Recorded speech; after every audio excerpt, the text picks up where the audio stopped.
I'm Mike Vardy, and I'm about to have a productive conversation with the one and only David Sparks. Welcome to A Productive Conversation. It's me, Mike Vardy, and we're going back in time. Nearly 10 years, in fact, for this conversation. It's my conversation with my good friend, David Sparks. He runs MacSparky.com. I've known David for a long time.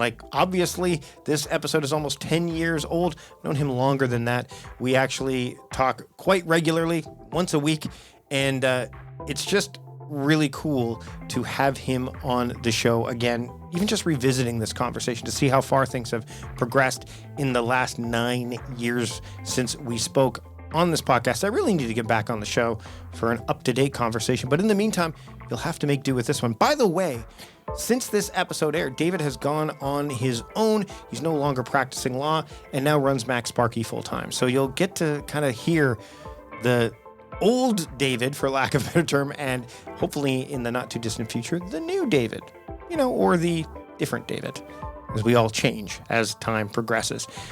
So let's get to it. Here's my conversation from September of 2014 with David Sparks. Enjoy. All right, I'd like to welcome David Sparks, MacSparky, to the podcast. David, thanks for joining me today. My pleasure. How long has it been since we talked? The last time I saw you was at Macworld, over a year ago. It wasn't it this year? Didn't you go this year? No, I didn't go this year. I saw you then at the World Domination Summit last summer. Yep, that's true. That was the last time we saw each other. But no, Portland's a great city, and speaking of great, your the most recent episode of Mac Power Users was awesome because it was task management, right? So that was a tough one, really, because there's so many different ways to do it. The last time we covered that topic was 2009. And the whole landscape has changed since then. And we've got a lot of really positive and some negative feedback on it because there's so many different pet systems for task management, and there's no way to cover it all in an hour and a half. Well, it was interesting because I found this week, I finally got mentioned on Reddit for the first time, which I guess is a badge of honor, but it was not exactly the way I was hoping to get mentioned, is that there was a comment about all the productivity and task management apps and how come they're all Mac centric. And they said, on Mike Vardy's podcast, all he talks about is the Mac stuff, which I don't do as much. You would be doing that because it's Mac Power Users. Yeah. But do you find that that people are getting, there's so many things out there now that people are there's a severe backlash against productivity apps in general. Are you finding that? I don't know. I think there's a lot of options. I know that on the Mac, around circa 2007 to 2008 or 9, it was a wasteland. There was just nothing good for task management. And there was all these, the whole thing with, turning Omni Outliner into a task manager was because there wasn't anything better. And now kinkless GTD, right? Yeah. Yeah. And now there's just so much great stuff. And that was the point I tried to make in the show, is that I think it depends on your needs. You can get by with very little if you can pull it off. Right. And when we did the OmniFocus setup, I know that I was called out for switching from app to app to app and testing them out. And one of the things, and obviously I still have OmniFocus too. I'm using something different because I do a lot of collaborative work now, which again, like you said, it's depending on the needs of the needs of the user. And it's nice to have this embarrassment of riches now. And I think no matter what platform you're on, really. Yeah, that's true. Although I think, and this is something that I say too often probably on our show, is that, the real benefit of being on the Mac platform is the Mac developers. Mm-hmm. And there's these great, we just did a show with Guy English who needed a really great app to annotate images. So he wrote Napkin, and it's an amazing application.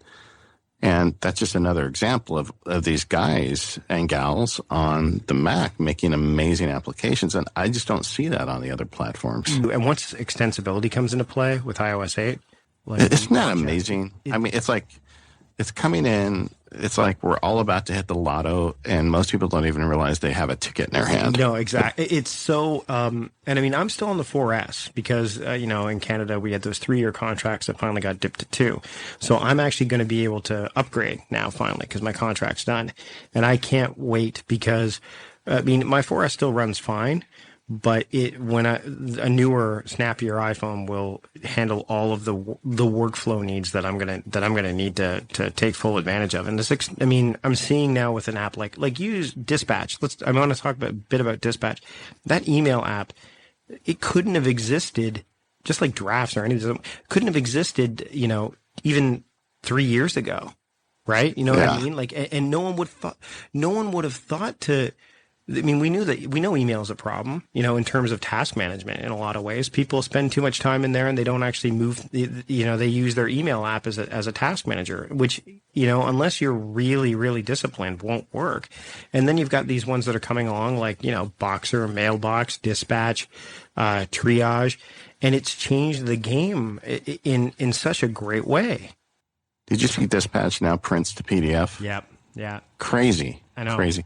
When are they going to make an iPad app for Dispatch? I don't know. I mean, I'm lucky that I've got the mini. So when I blow it up, and I like the fact it blows it up automatically now. You don't have to press the 2-time thing. It just opens it up as the large version. It doesn't bother me as much, but I think that it's got to be, Clean Shaven's got to have it on the horizon because it's a killer app. And now with the additional, what they've got the cab app in there now. Like you can call a cab, you can send directions to it's just insane what you can do.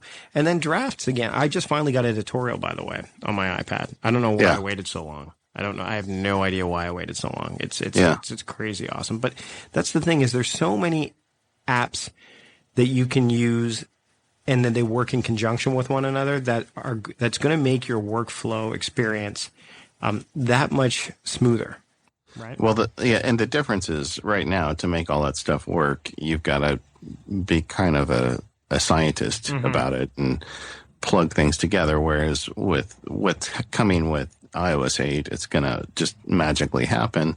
And the smarter developers are already, building these hooks in. So you're going to be able to use a function from application 1 throughout the operating system.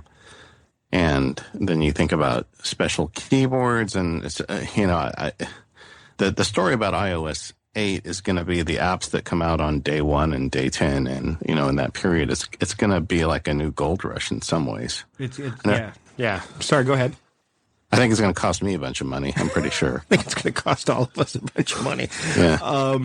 Can you give like a Cliff's Notes version of how you are able to balance family, your law, and doing the awesome stuff you do with iBooks and all the other stuff you're working on? Like, how do you make that all jive?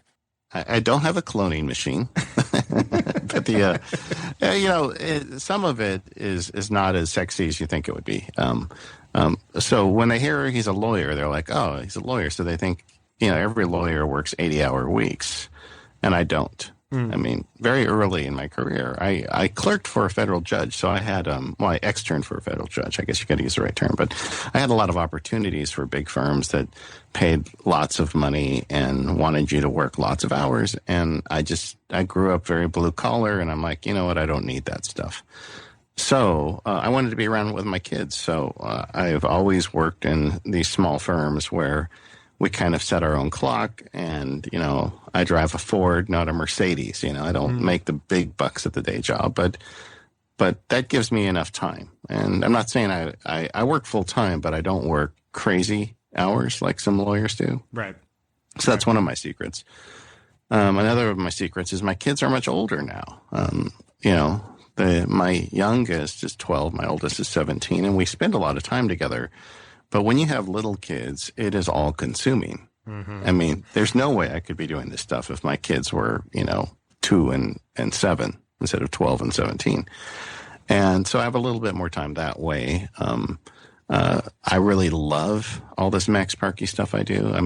It really, I get an endorphin from it. I just love doing it. I love making friends like you, Mike, and I love making stuff that people will enjoy, and I love hearing from people that kind of their lives get a little bit better because something I did. That's the ultimate high. So, I get that from it.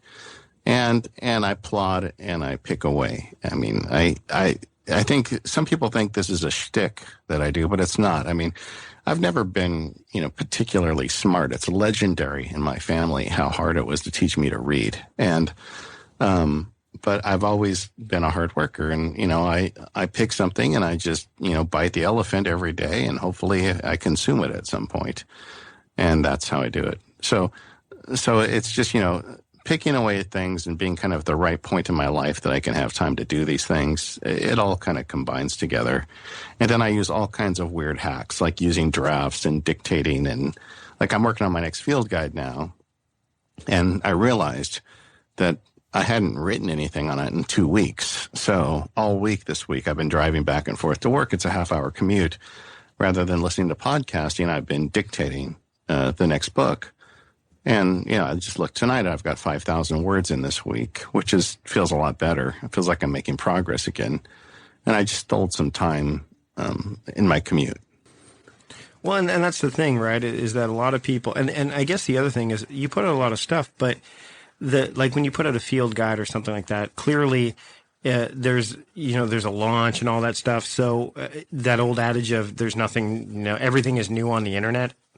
So the appearances could be that, yeah, you're working on these things on an ongoing basis, but people see it coming out consistently like, wow, how is he doing? Well, you're planning it over months and months and months. It's not something that, you just go to, get up and knock it out in a week, right? Yeah. In fact, because I've got all these different things taking my attention, nothing gets done that quickly. Right. It always is a march. So, your kids are 5 years apart. My kids are 5 years apart. Only mine are 4 and 9. So, what should I do? Should I just stop because they're still so young? Or the one thing that works for me is that Colton's finally realizing that the door knocker, like when I've taken when I was at a hotel, there's one that like the door knocker that says, do not disturb or whatever. I put that on the door.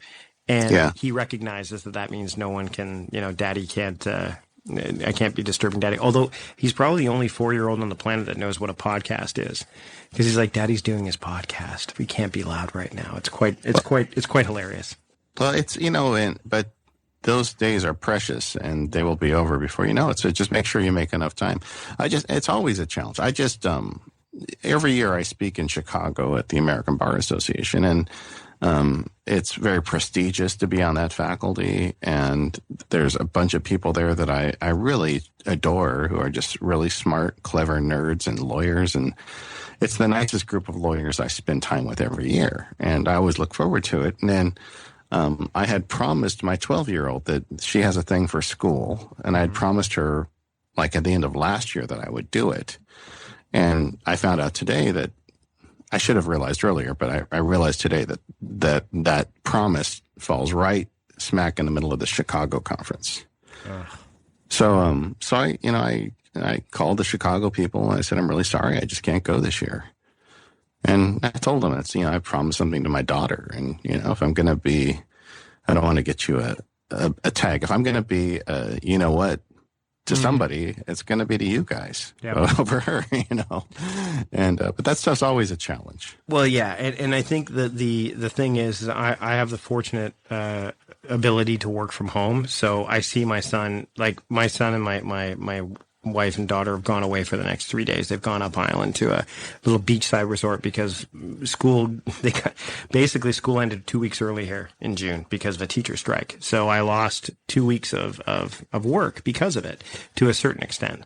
So my wife said, hey, I'm going to take the kids up. You go ahead and do some work here for 3 days.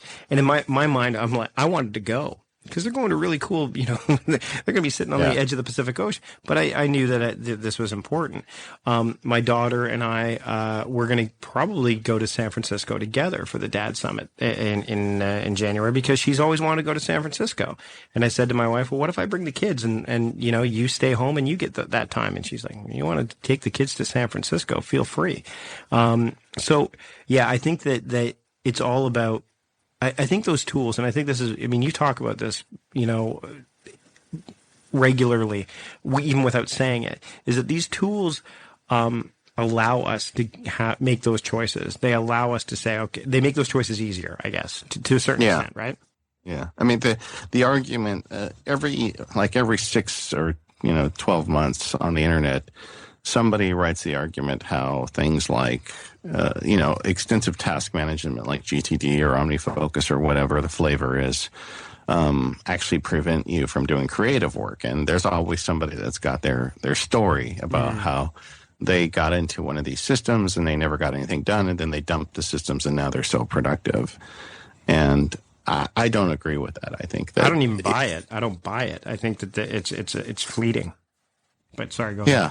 No, I agree. I think having systems and tools allow you to make time to be creative. And, that John Cleese talk, right? You need time and space to make great things happen. Like you can't, and the only way you can create time and space is by having a framework or a foundation that allows that, right? You can't just expect it to show up. Yeah, well, we talked about that on the task management show that just went up last week, because I get weekly emails from people saying, hey, because OmniFocus, for however it happened, I mean, they're a sponsor of our show, but long before that, I was kind of an advocate of the product because I just think it's so useful.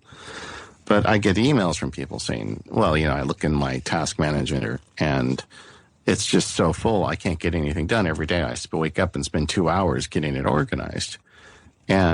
And the point I have to write back to them, in fact, I wrote a blog post called, I think, Task Management Insanity was the name of the post. And I say, you can't. You're right. If you've got that many tasks, you're never going to get anything done. I think that the trouble that a lot of people have is once they get these automation tools, they don't appreciate, the commitment and the obligation that comes with everything you write into a task manager. No, they figure that the tool does the work for them. Yeah, and it's really hard. I think it's really hard because you wrote something down in there and you said maybe you interpret that as a promise you made to yourself that you would, that you would go to France. But all of a sudden you realize, I don't have time to go to France. It's Patrick Rohn and Schechter and I had a great conversation on workflowing about, when I was talking about don't just ship, deliver, because I think just like in Box Zero, that's been kind of bastardized by the Seth Godin-ism of just ship it has been totally taken out of context, and now people are just figuring that if they throw things out there, then they've shipped it. It doesn't matter how good it is. And you're an example of somebody who does not just you put stuff out there, but you deliver it. You put a lot of attention and detail into it. You just don't throw spaghetti on a wall and see what sticks. But Patrick was talking about how he's starting to use his calendar as, in no uncertain terms, as kind of the task management component, because basically everything that, unless it's put into a time slot, it's just a wish. And I don't know, how do you feel about that? Because you and I think, I come from that school of the only things that go on in a calendar are the things the agreements you either make with others or with yourself. I think that if you start to throw everything on your calendar, then nothing stands out on your calendar. Yeah, it's always kind of hilarious when you see someone who has calendared every minute of their day. And I think it's an interesting exercise, to go through if you want to calendar your commute and calendar your lunch break and your potty break and calendar, the time you're going to spend gazing at your navel and all, some people do that. And I'm curious to see whether they can stick to that. I know I can't, because my day often involves brush fires that need to be put out that I didn't know existed. I can tell you that at the beginning of the week, and we kind of got started on this in the show last week, but I don't think I really verbalized it very well. But at the beginning of the week, quite often I will do the big rocks and look at my tasks, my big tasks for the week, and I'll block out sections of time to do them. And for me, that's quite often early in the morning. And by putting that on the calendar, it helps me, kind of avoid the usual morning productivity porn that, is RSS and posting to MacSparky or whatever. It allows me to say, okay, I'm here. There's nobody going to be here for 2 hours. The office is my own. And now I can just really work without interruption. And that feels pretty good. Right. What do you think? And I don't remember I don't think you covered this, at least I don't remember you covering it. What do you think about these task management apps that are social? The ones where it's almost like crowdsourced, to a lack of it, where you get applause. What do you think about those? I don't really buy it. Yeah. It's just like I have not, kind of famously on our show, I've never really been a Facebook user. A couple of years ago, I tried Facebook, and then all these people from high school that I wasn't friends with them, wanted to be my friends. It just was weird. And so just recently, my wife got me to sign up again for Facebook because there's some family stuff that I was just missing. Right. And then slowly, I made friends with Gene McDonald. And then now, all of a sudden, I've got all these hooks going into the Apple community in Facebook. And it's kind of like this existential crisis. And then I've been watching Facebook, and it's not any of our Apple friends, but actually some old friends of mine. And I know them pretty well. And I read the Facebook post, and then I know the person. I'm like, this is all BS. I mean, that's not even that person. And I feel like kind of the social task management you could easily fall into that trap. Right. It's like, today I'm going to spend 2 hours working on a cure for cancer, when in fact you're going to be sitting on the couch with your hand in your, in your belt and watching Doctor Who. Right. Right. Eating Doritos. Yeah. It's Facebook's fascinating in that respect too, because the other thing you see people airing dirty laundry on there too, which is like, you do know that is not yours anymore as soon as you put it out there. It's pretty. And Lyft. I mean, I like the concept of it. I like the habit building components that you see and stuff like that. But I'm not a fan of the hey, I'm going to commit to this and the whole world will see it. And if I don't do it, then public shaming public shame may be too strong a word, but that will keep me honest, or that will keep me going. Do you use any kind of habit building apps, and secondly, do you feel the same way about like the kind of the crowd in those kind of apps? Yeah, well, I think that the whole social element of it, there's two sides of it. The one is shaming. Like, I need you guys to shame me. I need the threat of public humiliation in order to do something. And I have a problem with that. It feels kind of unhealthy to me. And then there's another side of it where people who do it just because they want to show off how great they are and how they're doing, whatever it is. Right. And either way, I just could never do it. I mean, I've had apps that play with it, but I've just never been. I don't know. I just feel like I would be. I don't want to put out there that I'm trying to floss my teeth twice a day. Right. It's just I don't feel like anybody cares. And if anybody does care, that's just weird. Well, and you're already being, I mean, with that task management episode, you're like, you're on that strange side of like being a little bit quirky with that too. So all of a sudden you start throwing that stuff out there, and it's like, how often can you track this stuff? If you're putting everything out there, then you're spending more time monitoring than doing, right? Well, okay, so that's the one side of it. The other side of it is habit apps. I think are a great idea. I actually wrote an article about this from Macworld a year or two ago, and I have been using faithfully one called Habit List, which has a really nice design, and I do floss my teeth twice a day, and I do track that, and I have medication I take, and I track that, and I have meditation practice, and I have these things, and it honestly, because I'm a geek, the fact that I'm quantifying it sometimes is what I need to push myself through another day. Yep.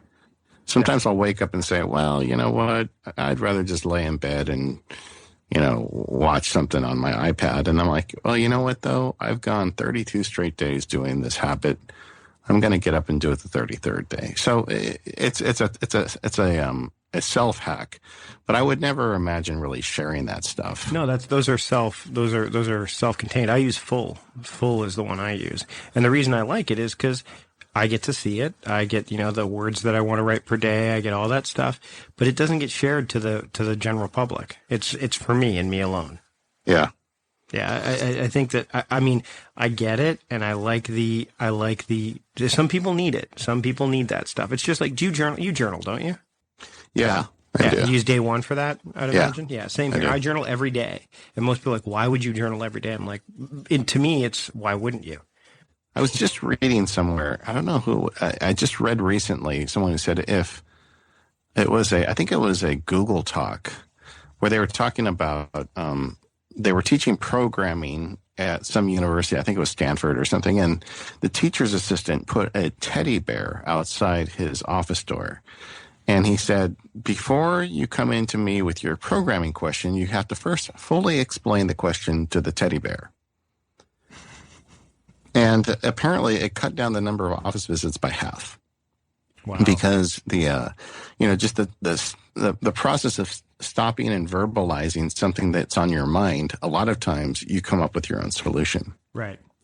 So I think diarying works the same way. And then the comment they made during the talk was, that would probably work for psychoanalysis too. If everybody talked to a teddy bear, they wouldn't need as many shrinks. I don't know if that's true or not, but but I like the concept because I will journal, and the journaling is, here's what happened today, and the thing is some people, well, how many times do you journal? How long is your entry? I'm like, I don't go that granular. I just need to make sure I do it every day, and when I do it, it's like, here's what went right today, here's what went wrong, and if any, in that case, on both sides of the equation. And then, here's what I'm looking forward to tomorrow, and, good night journal. It's kind of like, yeah, it's really to a certain degree, it's therapeutic. Absolutely. To get it out. And now, do you have intentions for your children or your wife or your great-grandchildren to read it someday? I do. I'm not sure I do. I've never even, I've told the... I guess I have it there. Let's put it this way. It's there if they want, and I actually have a written journal that I occasionally write in as well. But the day one journal, it's there. If they want to read it down the line, they can. I'm big on keepsakes. Like, I've got my wife, we have a storage area above in our hallway closet. It looks like it's basically, it looks like you could store a dead body in it. It's and that's where all of my mementos of when I was doing comedy and all the, all the magazine, I keep all that crap. I think I got that from my mom. My daughter is now doing it as well. Apparently it took 3 hours to clean her room while I was away in Texas, because of it. I have, let's put it this way. I haven't ruled it out, but it's not, I'm not sitting there going, I need to, I better be conscious of what I write in case my kids read this someday. Yeah. See, I'm the opposite. I don't keep anything to a fault. But I was thinking about that. I've been doing this diary now for a while, and my thousands of people know about it because I talk about it on the podcast and other places. But my immediate family actually has no clue that I'm doing it, and I don't have it password protected. So I guess if they ever got into the computer, they could read it. But I've never actually told them about it, and I sometimes wonder that if I told them, "Oh, I'm going to make this great diary you can read someday," if it would change what I wrote in it. And I suspect it probably would. So I've kind of intellectually refused to even go there. I've never actually told them about it, I don't think. I think my wife, because she doesn't see it, because it's actually something that's in my task manager, like, don't forget to write in your journal, right? Like, it's one of my repeating tasks. And I don't think she really knows about it, although she knows that the journal exists, because the other day I was using Slogger for a while, right? But I got tired of seeing all the things that would show up in there that really weren't. Yeah, it's too much. It's too much. Yeah, I didn't need to know that my Instapaper queue was slowly growing and growing and growing. So I removed it. But I looked and I've got almost 1,000 entries in this thing already. And I'm sitting, and my wife's like, "What are you doing?" I'm like, "Oh, I'm just killing some journal entries off that don't really, like, all these automated ones." And she kind of went, "Oh, okay." Like, it was very, very innocuous. So I think that's how it's come up. And it's just like 1Password, right? Like, she knows that there's, which I guess is good. You've probably done the same thing, right? Where my wife knows that if something was to happen to me, the 1Password thing is in a safety deposit box. She knows how she can get access to it. And boom, there's no trauma about, okay, look at all the 1,000 things that Mike's logged in for. I need to get access to them. Yeah, we've got that set up too. Same thing with the day one journal, right? It'll be in my will. I've got a journal on day one. If you want to read it, go ahead. If you don't, you don't. But it's not going to be something that I think, again, for me, the journal is for me. The journal is for me to look. I look back at some of this stuff, and it's pretty amazing. You look back a couple of years, and I think that reflection is, you review regularly. Like, your weekly review is pretty granular, I would say. At least that's my opinion of it. Yeah, it's a daily review now. Yeah, exactly. Whereas mine is pretty traditional, but the reflecting on even just in my journal, and I actually should probably put a task saying, hey, every month go back and look at the journal, because it's kind of like a monthly review to a certain extent, right? Here's a trick. Sure. When you finish a significant project, make a journal entry about that. Yeah, I should do that. And then maybe even a month later, after you finish a big project, go back and journal it with a little bit of time between you and completion. And you'll have a lot of insight on things right after you finish them, and then after you had just a little bit more time. That will be gone in a year. That's a good suggestion. And you know what? I don't tag my entries very often, so those would be the ones I would tag. So I could just look at some point in time, just type in that tag, and all those entries would show up over time. Yeah. That's a great suggestion. David, I don't want to take up too much of your time. This has been awesome. Where can people find you when you're not busy, just doing everything? If you go to MacSparky.com, you'll find just about everything.